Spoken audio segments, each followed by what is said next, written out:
morning! Magandang umaga po sa bawat isa sa atin. Ayan. At muli, no, i-welcome natin si Kuya Bien. Kuya Bien, ha? Parang bumata, no? Hindi niyo ba napansin? Ha?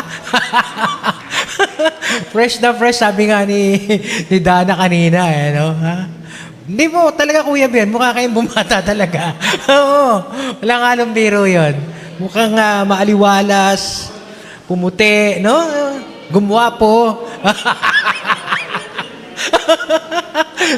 talaga natutuwa po kami na nakabalik kayo. Nawala ng problema. Si Ate Alice talaga. Ate, welcome din natin si Ashrak. Kasama natin ngayon. Morning, Ashrak. Okay? And of course, yung iba natin mga kasama na lagi naman natin at yung ating couple na ikakasal sa November. Yan. Every month, nandito sila. At least once a month kasama natin si Jepoy at si Jen. Okay? Sige. Salamat sa Panginoon. At welcome nga rin pala natin yung mga nasa online natin na kapatiran. Of course, si Ate Vicky sa California, si Joy, tsaka si Ate Sinta na nasa New York. At si Asaph na nasaan ba si Asaph? Parang may nakita akong picture na nasa Hong Kong siya. Hong Kong, ano? I-welcome din natin si Olga na nanonood din ngayon kasama natin. At maging si Ate Alice Lacerna, yung ano po namin, ano? Sister-in-law namin ni Ate Vicky na nasa Cavite. Si Ate Tess Galvez na nasa Quezon City, Sinati. Sister-in-law din namin ni Ate Vicky sa Marikina. At maging si Ayan, kasama natin ngayon. Walang shoot siguro si Ayan ngayon. Welcome, anak. At maging si Tessie Buanda na nasa Pangarap. At maging si Jello, yung kaibigan ni Derek. Nanonood din siya sa atin ngayon. At kasama natin sa pananambahan at maging sa pag-aaral ng salita ng Diyos. And I do believe sila Oliver ay kasama din natin na nanonood. May sakit nga lang si JJ kaya hindi natin nakasama ngayon. But anyway, salamat sa Panginoon sa panibagong linggo na ipinagkaloob niya sa atin. At ganun din naman ay nais nating ihanda ang ating mga sarili sa oras na to upang tayo naman ay makapakinig ng salita ng Diyos. Siguro po matutuwa kayo ngayon kasi baka mabilis lang yung preaching ko.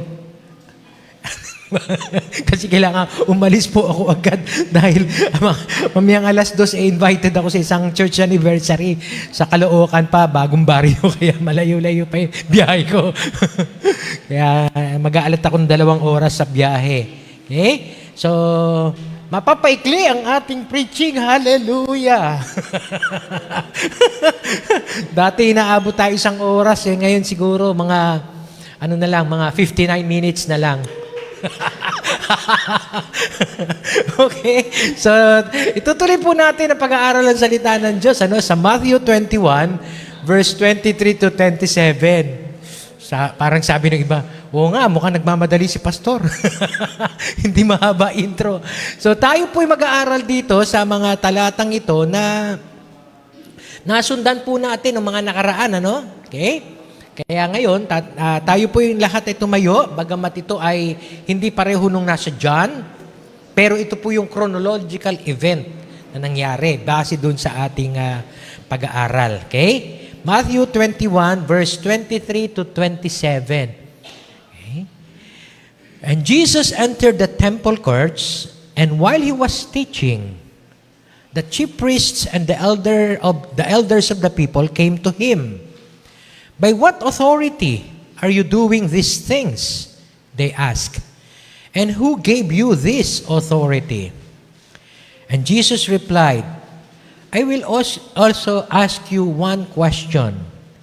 If you answer me, I will tell you by what authority I am doing these things. John's baptism, where did it come from? Was it from heaven or from men? And they discussed it among themselves and said, if we say from heaven, he will ask, then why didn't you believe him? But if we say from men, we are afraid of the people, for they all hold that John was a prophet. So they answered Jesus, We don't know. Then he said, neither will I tell you by what authority I am doing these things. Manalangin po tayo at humingi ng gabay sa ating Diyos. Panginoon, salamat po muli sa panibagong linggo, kalakasan, biyaya, pag-ibig, kalinga, pagpapala, at maging sa mga pagsubok na amin pong pinagdaanan itong nakaraang linggo. Ikaw po ang nag-sustain sa amin, Lord. Ikaw po ang nagpapanatili sa amin. Salamat po ng marami, Panginoon. At maging sa oras na to, Panginoon, ihanda mo po ang bawat puso namin at isipan sa pakikinig ng iyong mga salita, na siyang magbibigay po sa amin ng gabay kung paano po kami mamumuhay sa mundong ito. Dalangin po namin, Lord, patnubayan mo kami ng iyong banal na Espiritu. Ang iyong banal na Espiritu ang tunay na magtuturo sa amin at ina-acknowledge ko po na gagamitin mo lamang po akong instrumento. Pero ikaw po, Panginoon, ang mangusap sa aming mga puso. Ikaw din po, O Diyos, ang magbigay sa amin ng kalakasan at pangunawa para mapapakinggan po namin mga salita mo, ang siyang magsisilbing gabay sa amin kung paano po kami mamumuhay sa mundong ito. Habang inaantay po namin ang muli mong pagbabalik. Kaya Panginoon, gabayan mo po kami lahat, ingatan mo kami sa aming pakikinig, sa pangangaral at pag-aaral ng iyong salita. Ang lahat ng ito'y dalangin namin sa pangalan ni Jesus na aming Panginoon tagapagligtas. Amen. Mari na po tayo makaupo. Yan, yung mga Sunday Schoolers natin ay kasama ni Kuya Jason. Nabawasan sila ng 2 ngayon. Wala si JJ dahil may lagnat at ganun din daw si Gray. May lagnat din ang mag-best friend.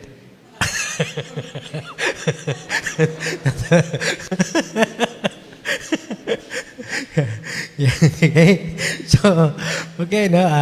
Mapapansin po natin na kakaunti lang ang mga Sunday Schoolers natin, ha? Pero ganun pa man, siyempre, tuloy po ang pag-aaral nila at sila ay sasamahan ni Kuya Kuya Asher at saka ni Ate Ching. Ayan. Okay? So, naalala niyo po ba? Ngayon, tayo naman mga na-adults na nandito. Naalala niyo yung napag-aralan natin last week. The other week, yung causes of unbelief. Right? Kung bakit ayaw sumampalataya ng mga tao kay Jesus. Last week, pinag-aralan po natin yung painful consequence of unbelief. Kapag ka hindi sumampalataya ang tao sa ating Panginoong Jesus, iisa lang po ang magiging bunga nun, judgment. So napag-aralan po natin nung nakaraang linggo, all about God's judgment. Okay? Na sa mga hindi naniniwala talaga entirely, atheist, mga hindi talaga naniniwala, may judgment sa kanila ang Diyos. How? May creation na nilikha ang Diyos na magpapatunay na may Diyos. So bakit hindi ka maniniwala? Yan. So yun ang magiging judgment sa kanila. Apataw, hindi ka naniniwala sa Diyos, may creation Ayan, kitang-kita mo na yung creation At yun, magsasabi na may Diyos, tapos hindi ka naniniwala. Judgment. So without excuse po mga tao. Okay? Ang pangalawa ay yung conscience. Kanina po ay bago kami pumunta dito ay nakikinig po kami kay Pastor Chad ng UCM, Union Church of Manila. At pinapakita niya na 33% ng mga population sa buong mundo ay naabot na ng mga Christian gospel. Okay? Tapos 29% something ay merong access na sila sa gospel pero hindi pa sumasampalataya. Okay? At may 23 something percent na entirely hindi pa naaabot ng salita ng Diyos. Okay? So papalagyan natin yung mga taong hindi pa naaabot ng salita ng Diyos. But, okay, somehow meron silang conscience, yun ang sinasabi doon sa Romans, na kahit na wala pa silang gospel na naririnig, Pero yung konsyensya nila ang nag-uudyok sa kanila para gawin kung ano ang tama. Dahil kung minsan, in our own conscience, alam natin no? Kahit wala pa tayong gospel noon, alam natin na hindi maganda ang pumatay. So yung konsyensya natin ang nag-uudyok sa atin noon. Okay? Kaya yung pong judgment ay depende sa conscience mo. Ito ang sinasabi ng konsyensya mo, bakit pumatay ka pa rin? Sinasabi ng konsyensya mo, masamang mangupit sa magulang mo, bakit ka nangungupit? Okay? So again, may judgment through the conscience. Doon sa mga taong hindi pa naaabot. Pero maliit na lang na porsyento yun kung tutusin. Kaya nga ang encouragement ni Pastor Chad kanina, sana yung mga missionaries natin magpuntahan doon sa mga lugar na talagang hindi pa naabot ng gospel.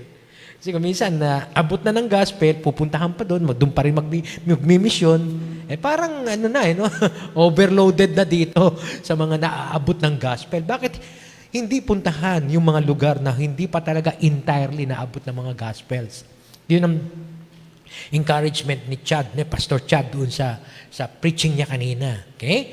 But then, kahit hindi pa sila naabot ng gospel, meron silang conscience. Okay? At ang pangatlo, na judgment ng Diyos ay yung mga naabot ng gospel or may access sa gospel. Yet, they do not comply with the scriptures. Okay? So, sabi ng Panginoon, di ba? Ang mga salita mismo na narinig ninyo mula sa kanyang mga word, sa word of God. Yung mga words na to na narinig natin mismo, lalo na kung tayo nakapakinig sa mga preaching na katulad nito. Or yung ibang tao na may access din sila sa gospel pero tinatanggihan nila or nakakarinig sila kung minsan sa mga street preachers.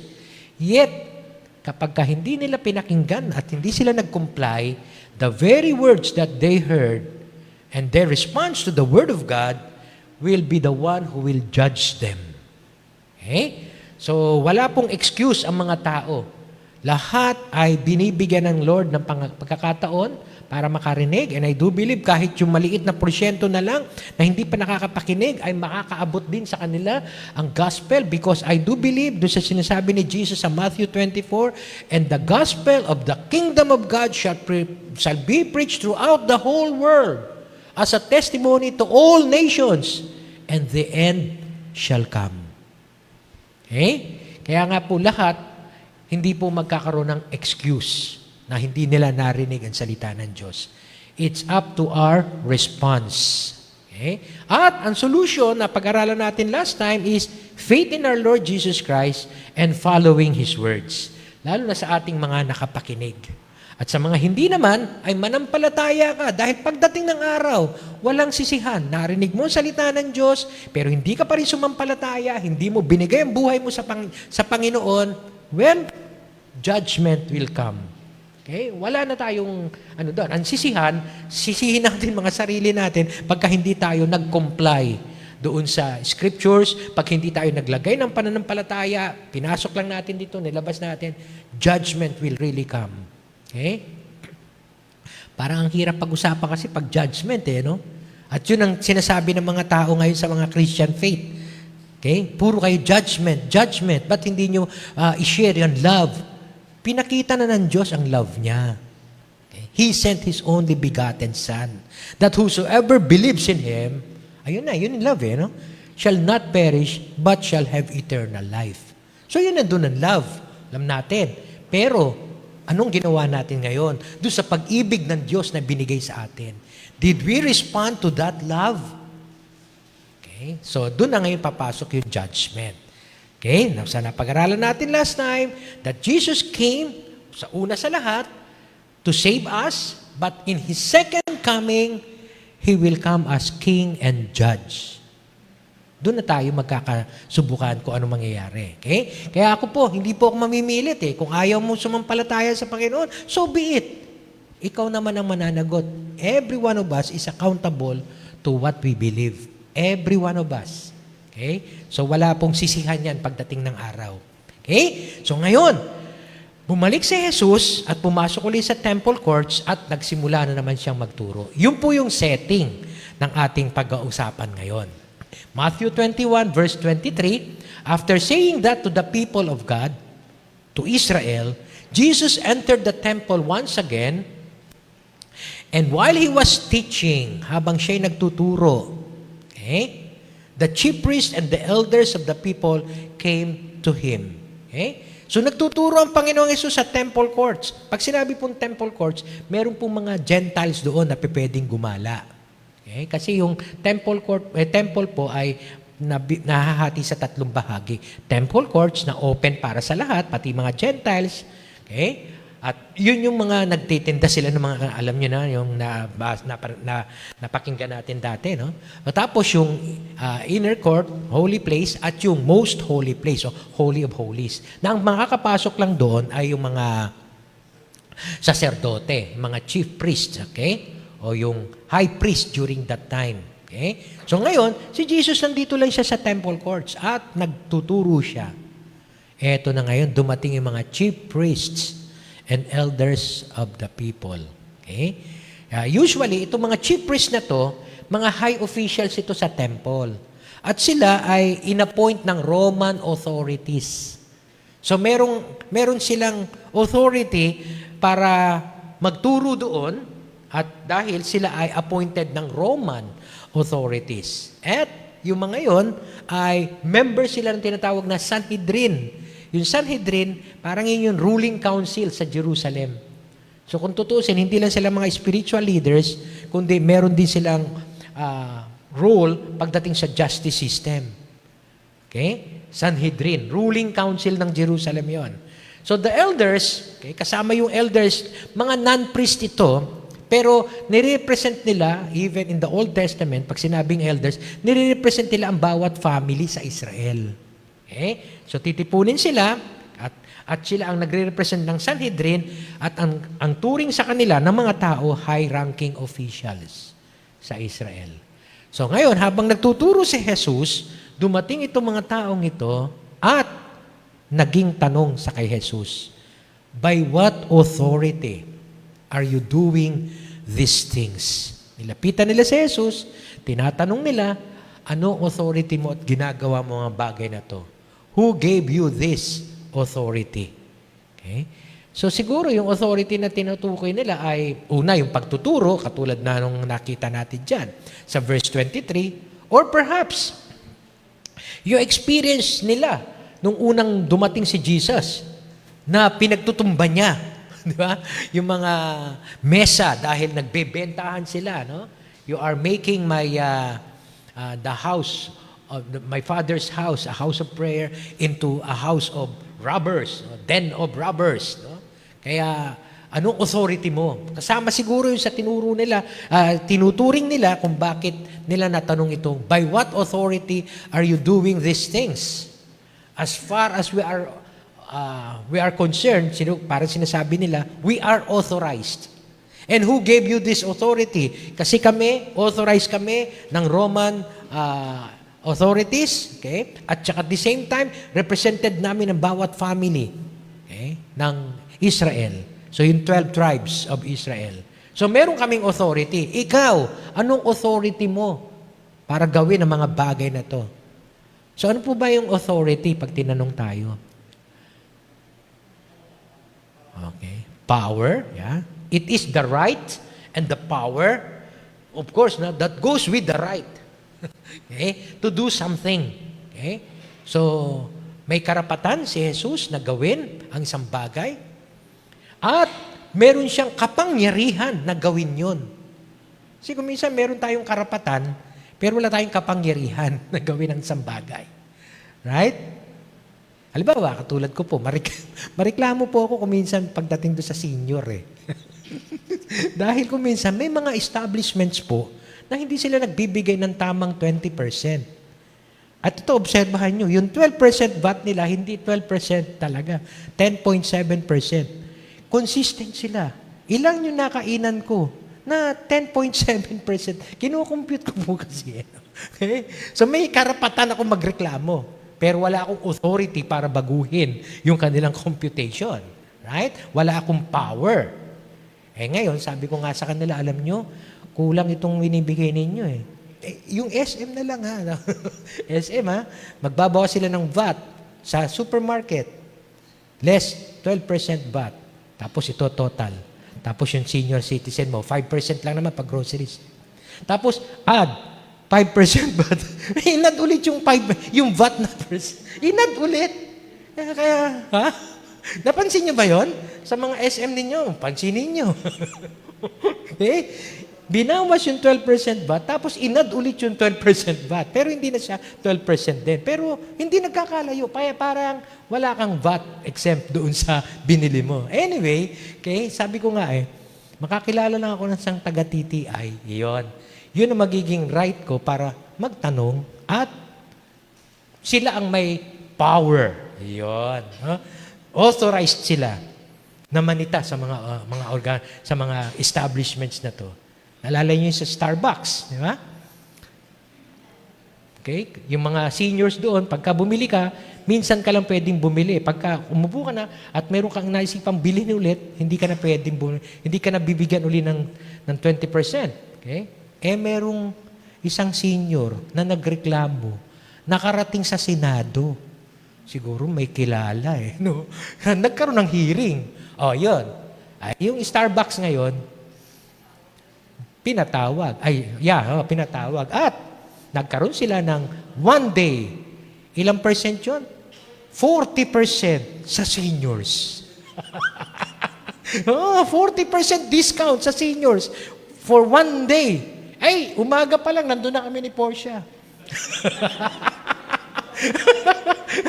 At pagdating nung hapon, bumalik pa kami. Walang halong biro. 40% pa rin ang binigay sa amin. Tapos nag-take out pa kami, 40% pa rin. Sinamantala Okay? Yun yung sinasabi natin kung minsan, we have the right, pero we do not have the power. Kaya nga kailangan iparating natin doon sa mga power kasi sila yung mga may authority. Yan. Yun yung tinatanong ngayon nitong mga elders and chief priests, no? Anong authority mo? You may have the right, but who gave you that right? Who gave you the power to do these things? Yan. Kaya dalawa po yung tanong niyang yan, no? So yung quality ng authority, kung saan ang source, at saka yung mismong right niya, kung bakit siya nagtuturo. Hindi naman siya rabbi, hindi naman siya kinukonsider na teacher of the law, hindi naman siya nag-aral sa kanila school. Kaya nga medyo tanong sa kanya, by what authority are you doing these things? And who gave you this authority? So, nakita ko po ngayon dito na kung minsan nangyayari ito sa tutong buhay natin. Kailan po nangyayari na ang mga tao nagque-question ng authority? When do people question authority? Tandaan natin on the side of these chief priests and elders, sila'y nagtatanong. Kailan nagtatanong itong mga taong ito patungkol sa authority ni Jesus? Okay? So, ano po ang nag-uudyok sa kanila para tanungin ang authority ng ating Panginoong Jesus? Tatlo po nakita ko mula dito sa kwento ni John at ni Matthew. Okay? Ang una pong nakita ko, people question authority when their pride were confronted. When their pride are confronted. Sabi po doon sa Matthew 21, Jesus entered the temple courts and while he was teaching, nagtuturo daw. Pagdating po sa Luke chapter 20, one day as he was teaching the people in the temple courts and preaching the gospel. So medyo elaborated kay Luke ang kwento. Hindi lang siya nagtuturo, but he was preaching the good news of salvation. Okay? Na ino-offer niyang salvation. Okay? But then, the same, the chief priests and the teachers of the law, the elders of the people, together with the elders, came up to him. So, may 3 groups of people, Chief priests, teachers of the law, and the elders. Okay? So, alam niyo po, di ba, nabanggit ko na sa inyo, pagpasok ni Jesus sa Jerusalem, very seldom na tayo makakakita ng mga miracles dito. Okay? More on, pati na sa teaching, more on accusation sa kanya. Ito na yung pinaka-struggle niya. Pagpasok niya ng Jerusalem, marami na ang kumukonfronta sa kanya. Okay? Pero sa totoo lang, sila ang confronted. Bakit? Dahil doon sa kanilang pride. Pride nila, kasi sila supposedly ang dapat nagtuturo. Ayan. Pride yun para sa kanila. Yung kanilang pride, the people's pride, were confronted because the very issue is not about the authority. Kundi yung teaching niya, kakaiba kaysa sa tinuturo nila. Ang tinuturo nila ay you can be saved by obeying the law. Eh si Jesus, sinasabi nga niya, it is only through Him, okay, that people can be saved. Kaya nga medyo confronted sila at yung pride nila tinatamaan. At ang pinakadulo ng pride is always unbelief. Hindi naman sila sumasampalataya kasi kay Jesus. So they rejected Jesus because of their pride. They were supposed to be the one who are teaching the people, okay, discipling the people, ministering and healing the people, teaching them about God's way. Pero ano nangyayari? It's Jesus who are teaching in the temple court. Kaya nga tinamaan yung kanilang mga pride. Okay? So they began questioning ngayon Jesus. Sometimes, meron ding nangyayari sa ating ganyan eh. Okay, kaminsan nagtatanong yung iba, di ba? Nung nagsisimula po tayo ng Bible study rito, may nagtanong po sa isa sa mga members natin, yung pastor ninyo, saan siya nag-aral at siya ay nagtuturo? Hindi pa po ako nag-aaral noon sa seminary, no? Saan siya nag-aral at siya nagtuturo? May nagtanong pong ganon within our community. Eksakto po, natanungan nila si Ate Loida. Kaya nga, bago-bago pa lang noon ng church. Okay? Si Ate Loida ay isang, alam niyo na kilala niyo si Ate Loida, di ba? Umattend dito nung nakaraan na. No? Okay? Para doon sa yung event. Okay? So, si Ate Loida ang napagtanungan. Okay? Ang tanong pa nga magkano binibigay niyo sa pastor niyo? Siguro malaki. Kasi biro mo, engineer dati. Nag-resign. Pagkatapos, nagpastor. Naku, kung alam lang nila ay alam nila Ate Glo yan.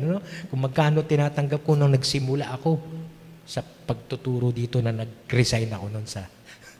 Okay? So sabi ko nga sa iyo, pati kalabaw, maiiyak Pero ngayon, siyempre, bumabawi naman. Okay? Unti-unti naman na nagkakaroon ng recovery, no?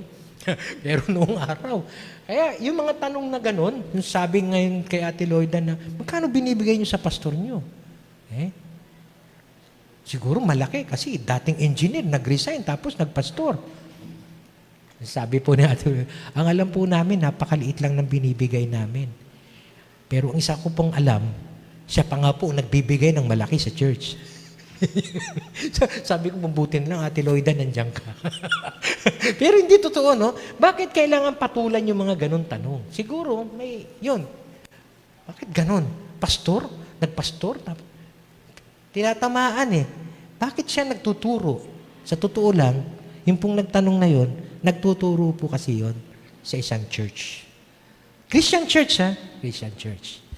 Kaya parang yung pride ay tinamaan din. Okay? Kaya ganun ang nangyari sa mga chief priest na to Anong authority mo para magturo? Sino nagbigay sa'yo ng authority na yan? Kuminsan tayo maaaring may magtanong ng ganun. Magtuturo ka sa Bible study, magtuturo ka sa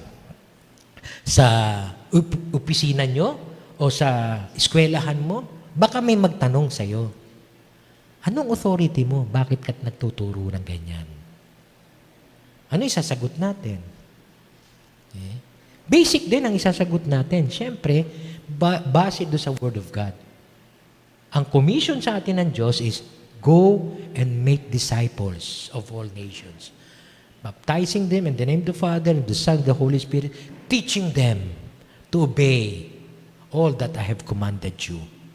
So yun ang commission sa atin ng Diyos. Okay? Every believer is commissioned by God to go and make disciples. How can make disciples? Okay? Teaching them, baptizing them, okay? Observing that they are doing the will of God.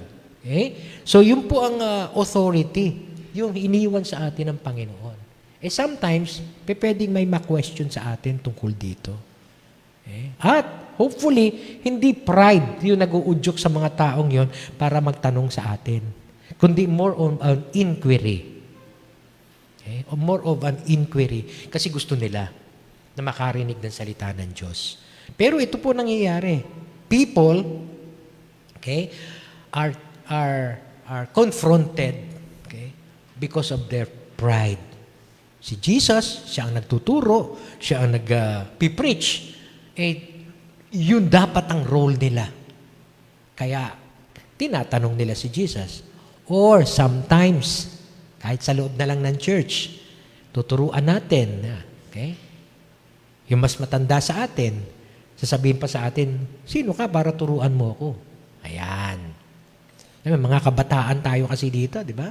Na kung minsan nagsishare, okay, ng gospel. Ha? Si Jason, si Jello, si Jerome.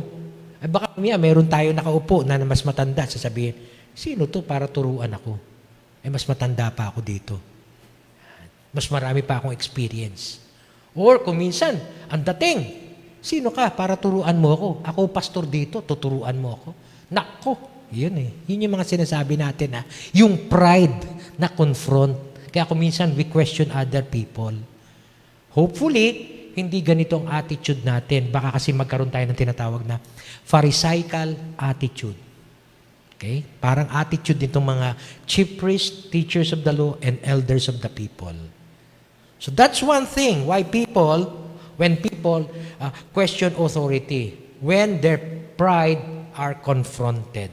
Another thing na nakita ko po dito, when do people question authority, is that when these people's evil ways were challenged. Bakit ko po nasabi yun? Yun yung kasi noon sa Mark 11, yung pinapaliwanag natin kanina nung dumating si Jesus. Mark 11, verse 15 to 18, on reaching Jerusalem, Jesus entered the temple area and began driving out those who were buying and selling there.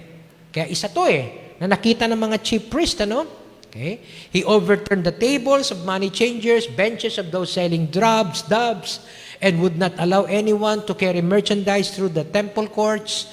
And as he taught them, he said, "Is it not written, my house will be called a house of prayer for all nations, but you have made it den of robbers?" Then the chief priests and the teachers of the law heard this and began looking for a way to kill him. But because they fear, okay, the whole crowd was amazed at his teaching. Okay? They feared him. Why? Kasi yung evil ways nila were challenged. Nakwento ko na po ng dati kung bakit ganito ang iniisip nila. Kasi the officials all knew kung ano nangyayari na bentahan doon.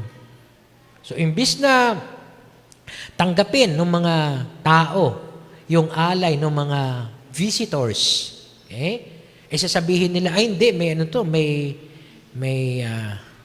may defective. Itong offer mo na hayop, hindi pwede to. Okay? Kailangan dito ka bumili. Ayan. Meron naman kami binibenta. So, meron pong anomaling nangyayari doon sa temple courts noon. May corruption na nangyayari. Ayan. Kaya kung minsan, itong mga taong ito, na-expose, yung evil ways nila, na-challenge sila ngayon. Kaya ano nasa isip nila? Patayin natin itong si Jesus. Kasi, tinatamaan yung ating mga negosyo. Yan, yung ating mga negosyo talaga, walang halong biro po. According to Bible scholars, ginagawa talagang negosyo during those times yung pagbibenta ng mga offering nila na pwede naman tanggapin yung offering ng tao. Pero ipipilit nila ito kasi ito yung may cut kami dyan. Parang ganun lang yun. May cut kami dyan. So ngayon, si Jesus, hindi niya tinolerate yung sin na yun, Babaliktad niya yung mga mesa, kaya naman, ang nangyari, binalak nito mga chief priests and teachers of the law, patayin natin to. Kaya ito na simula nung struggle ni Jesus Okay? Lahat ng mga taong ito, itong three groups of people na to, mga priests, elders, and teachers of the law, they started to question His authority. Okay? Sa panahon din natin, may mga ganitong challenges Pagka kini-question natin yung mga evil ways ng mga tao, okay? Nako-confront yung mga evil ways nila, na-challenge yung mga evil ways nila, tatanungin tayo ngayon. Tayo ang babalik ta rin. Sino ka para magtanong sa akin ng ganyan? Hindi mo ba alam? Ako ang... Yan. Okay? So sila, ganun din, Anong karapatan mo para gawin ng mga bagay na ito, para itaob yung mga mesa ng mga nagpapalit ng mga hayop, para i-offer sa altar. Sila ang may say nun Sila yung authorized na magbenta ng mga ganun Kaya hindi naman pwede magbenta yung mga tao doon kung wala silang authority. Binigyan din sila ng authority. Kaya eto na ngayon. Na-challenge ngayon yung kanilang evil ways. Kaya they question Jesus. What authority do you have in doing these things? Kasama yon. Hindi lang yung teaching and preaching, kundi pati na yung taob niya ng mga evil ways nila. Okay? Na-challenge silang lahat. So that's another thing na nakita ko sa gospel kung bakit kini-question ang authority ni Jesus. And lastly, marami na natuwa. Uy, malapit na matapos. Last na raw. Okay. Bilis Mamadali talaga si Pastor. When do people question authority? When people's hypocrisy were exposed. Okay? Not only when their pride were confronted, not only when their evil ways are challenged, but when their hypocrisy were exposed. So, ibang klase yon. Okay? Kasi may hypocrisy nangyayari. At ito yung manggagaling doon sa binasa natin kanina sa Matthew 21. Sabi po sa Matthew 21, verse 23. Jesus entered the temple courts, and while he was teaching, the chief priests and the elders of the people came to him. Okay? Then, by what authority are you doing these things? They asked, who gave you this authority? So, parang pinipilit nilang i-establish yung rejection nila kay Jesus, at they want to gain evidence. Ang hindi nila alam, yung evidence na tinatanong nila, it will also be used later against them. Yung pagtatanong nila ng what authority do you have? Anak, pakipindot nga yung sumunod. Kanina pa napaliwanag yan. By what authority are you doing these things? Hindi nila alam na yung pagtatanong nilang yon, babalik din sa kanila. Kaya dito ko po nakita na may hypocrisy sa kanila Nung ibinalik sa kanila ni Jesus, yung tanong nila, hindi na sila sumagot. Kaya tingnan nyo sabi dito sa sumunod na reply ni Jesus, I will also ask you one question. If you answer me, I will tell you by what authority I'm doing these things. So yung pong ganitong pamamaraan daw, according to some apologists, this is one of the rabbinic debate techniques. Sa kanila, style nila yon. Pagka mayroong makikipagdebate sa kanila, anong authority mo? O ako, magtatanong din ako Pag sinagot mo ako, yun na yun. Sasagutin din kita. Okay? Rabbinic technique nila yon. Alala ko, sa school namin, siguro alam niyo naman po, gumagawa ako ng mga, based sa Bible, ng mga questions na pwedeng ma-misinterpret. Okay? So, ginawa ko po ito para mabigyan ng awareness yung mga nasa school namin na dapat tama ang interpretation natin sa Bible. So, halimbawa lang, Ito yung tinatawag nating bagong diin. Di ba? May dating daan, tapos nagkaroon ng dating doon. Sabi ko, baguhin natin. Bagong diin. Kasi may daan na may doon. Diin naman. Okay. So, tuwan-tuwa yung mga estudyante kasi ako, isang professor pa at saka isang professor. Parang yung anong tawag doon? Brad Pitt. So, imbis na si Brad Pitt, si Brad Vic. Tapos, si Sito, Vic, and Bobby. Parang yung tryon na, sila Sito, Vic, at Bobby. So, ngayon, sumikat yun sa school. Hindi ko akalain na yung isang presentation namin ng anniversary, sumikat yun. Yung, bagong diin. Okay? Pero ganun din ang aming parang Voltes 5. Ginaya namin yun sa dating doon talaga. No? Anyway, okay, so magbibigay kami ng mga tanong. Pagkatapos, ako bumuo lahat ng tanong noon at saka sagot. Di ba? Katulad ito. Ito. Sinong apostol ang sabungero? Ayan. Sinong apostol ang sabungero? Sabi nila si Peter, di ba? Kasi di ba, si Peter, no? Identified si Peter na merong may manok. Alam niyo kung sino? Basa. Alam ba, may tatanong. Sino? Sabi, nasa yan? Nasa basa. Ayan, babasahin niya yun. Okay? Hindi si Peter. Si Paul. Si Pablo. Bakit si Pablo? Basa. Ayan. Sabihin ko doon sa kasama ko. Tapos, at si Pablo ay nagtungo sa Derbe. O yun. Siya yung nagpupunta sa Derbe. Kaya siya yung tunay na sabongero. Siya yung nagpunta ng Derbe. Di ba? Meron sa Bible nun eh. Tapos, merong isa ngayon doon na teacher din. Professor din. Taas ng kamay. Lahat ng mga tataasan ng kamay. Pero syempre siya, pipiliin lang niya yung binigay niya ng tanong.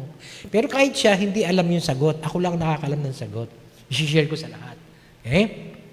Now, meron isang professor doon. Professor taas ng kamay. Bandang huli, tapos na kami, tataas pa rin siya ng kamay. Sabi nung kasama kong isa, si Bobby, Brad, hayaan mong ako ang mag-deal dyan. Ako mag-handle dyan. Tinawag na namin. Sige, ano po ang tanong nyo?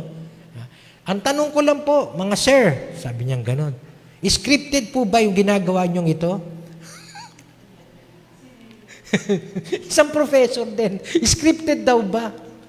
Parang hindi niya alam na obvious, Anyway, sabi nung kasama ko, sabi niya na siya ang ginamitan niya ng rabbinic debate technique.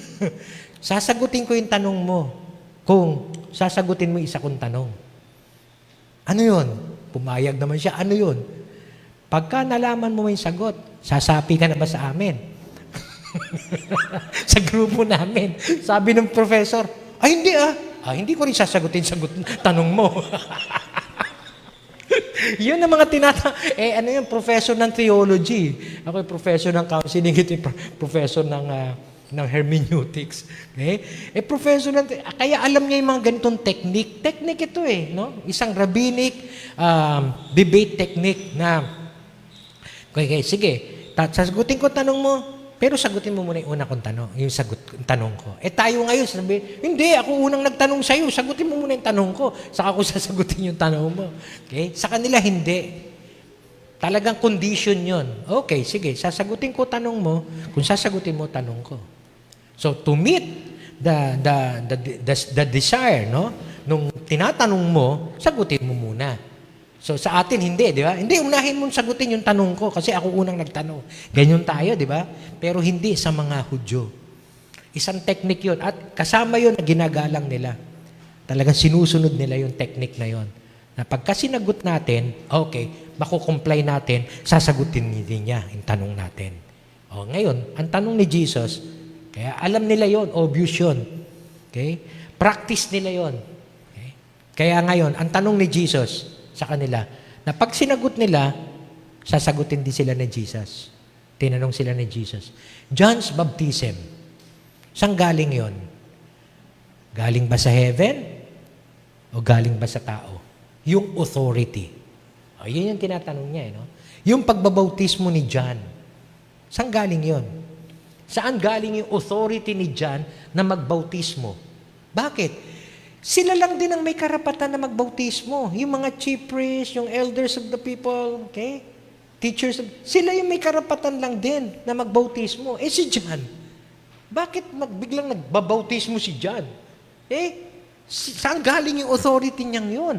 Sino nagbigay sa kanya ng authority na yun? Yun yung sinasabi ni Jesus. Okay? Yung pagbabautismo ni John, saan galing yun? Saan galing yung authority na yun? Sa langit ba o sa tao? Okay? Si John, after na si John ay magbautismo, siguro alam natin yung kwento, no? Nung nakita na niya at lumitaw na si Jesus, na nagpabautismo rin sa kanya, na sabi nga ni John, hindi nga ako ang dapat magbautismo sa inyo, kundi kayo nga ang dapat magbautismo sa akin. Sabi ni Jesus kay John.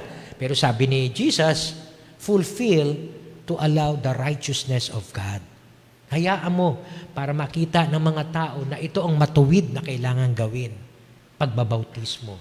Okay? So nagpabautismo siya at nang nagpabautismo si Jesus, na alam naman natin yung gospel, di ba? Bumaba yung banal espiritu sa form ng kalapate at narinig yung boses ng Ama. Okay? This is my beloved Son, on whom I am well pleased. Listen to Him. Okay? So yun kaya yung triune God nag-reveal dun sa baptism ni Jesus.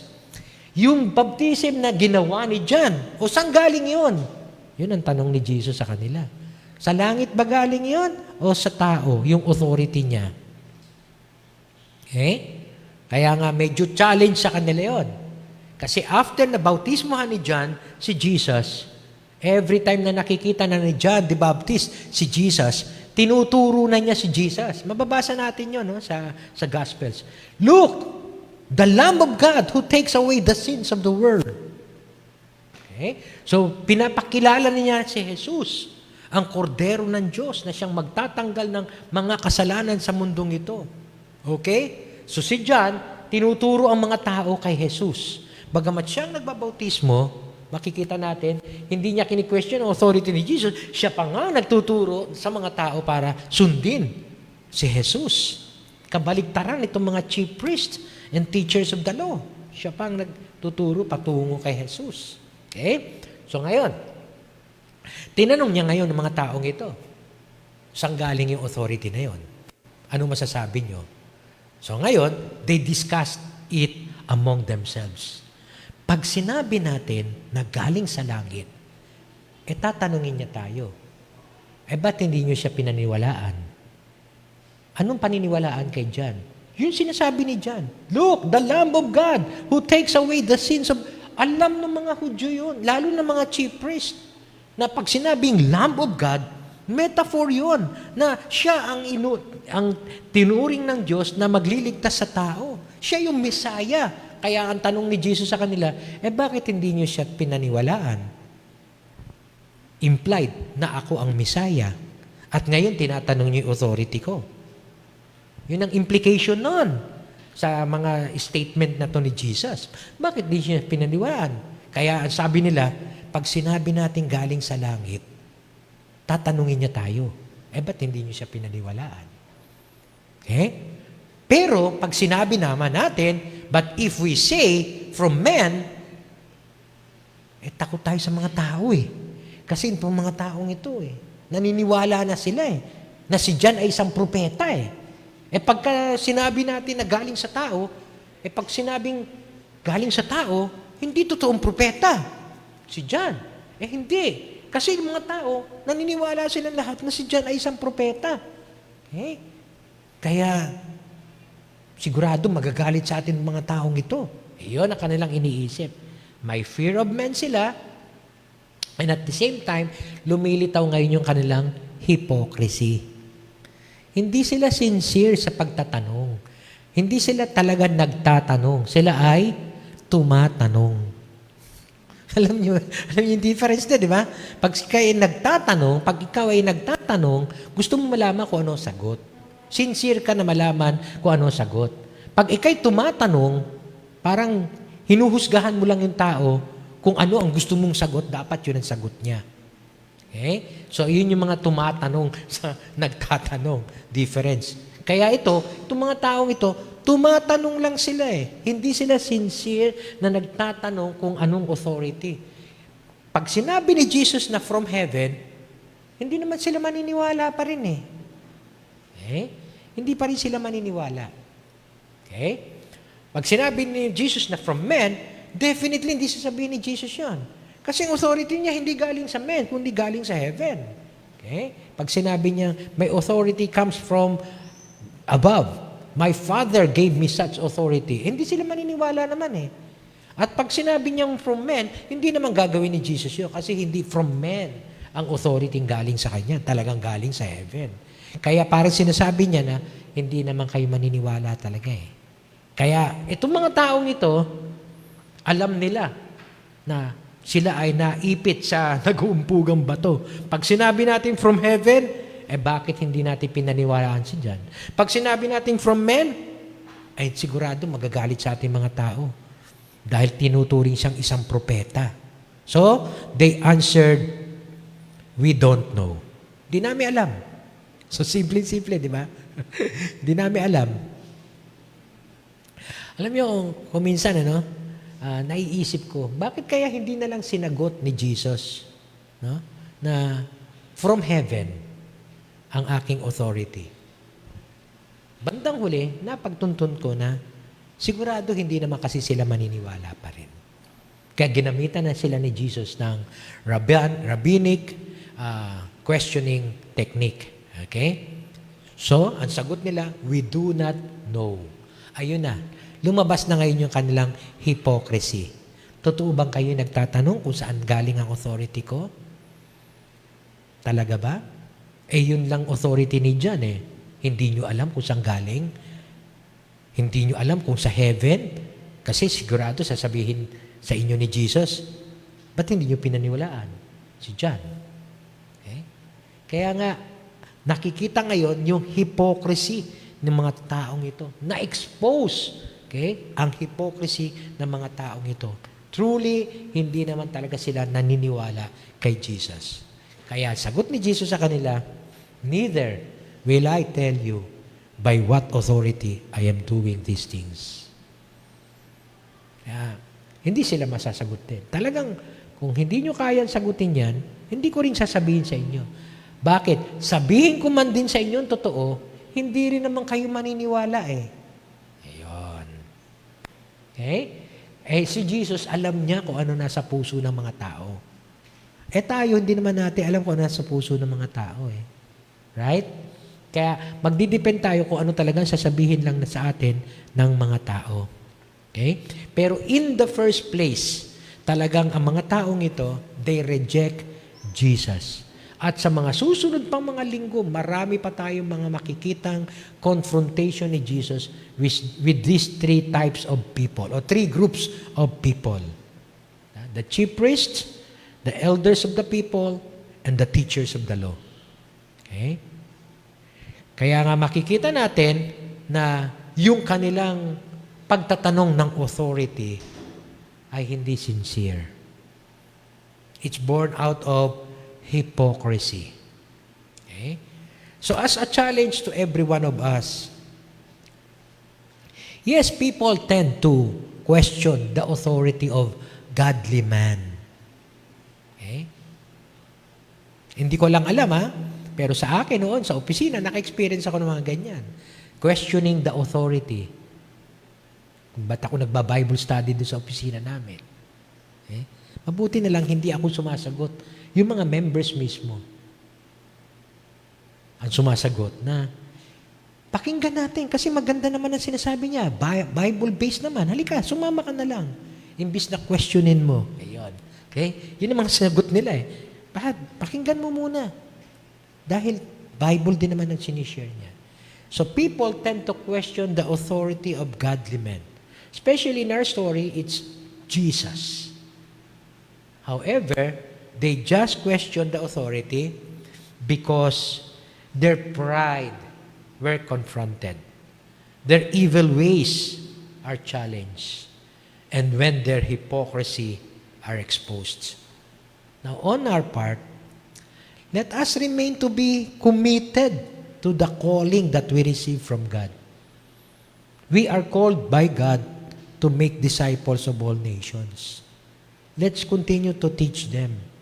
Let's continue to share the good news and preach the gospel kahit na may nagque-question ng authority sa atin. Let us remain committed to the calling that we receive from God, faithfully fulfilling His mission of sharing the good news of salvation to all. And let the hearers be accountable to their response. Manalangin po tayo. Lord, nakita po namin na Ikaw nga mismo ay kini-question ang authority mo. Samantalang Ikaw mismo na nagtuturo na ng mabuting balita at naghimala pa sa mga tao, nagagawa pang questionin ang authority mo. Sa panahon namin ngayon, Lord, pwede rin may mag-question ng authority namin kung bakit kami nag-share ng gospel, kung bakit kami nagtuturo ng Biblia. Kaya naman, Panginoon, tulungan mo kami na maging tapat kami sa kabila ng mga questioning na to ng mga tao. And let your Holy Spirit give us the wisdom on how to answer these accusations, these questionings, Lord. And let also your Holy Spirit defend us as we continually committed in sharing your word, faithfully teaching others about your salvation to all. Nawa, Panginoon, bawat isa sa amin dito ay magkaroon ng kalakasan na ipagpatuloy ang gawain ng pagbabahagi na yun sa salita sa kabila na kini-question yung authority namin. Kung paano na ikaw ay na-question, the same, maaring makaranas kami nito. Yet, Lord, nais po namin maging tapat pa rin kami sa pagbabahagi ng iyong salita. Salamat po, Panginoon, sa reminder mo sa amin upang magpatuloy kami ng may tapang na ibabahagi ang iyong salita kahit mayroon pong nagtatanong ng aming authority. Thank you, Lord. Thank you, Lord.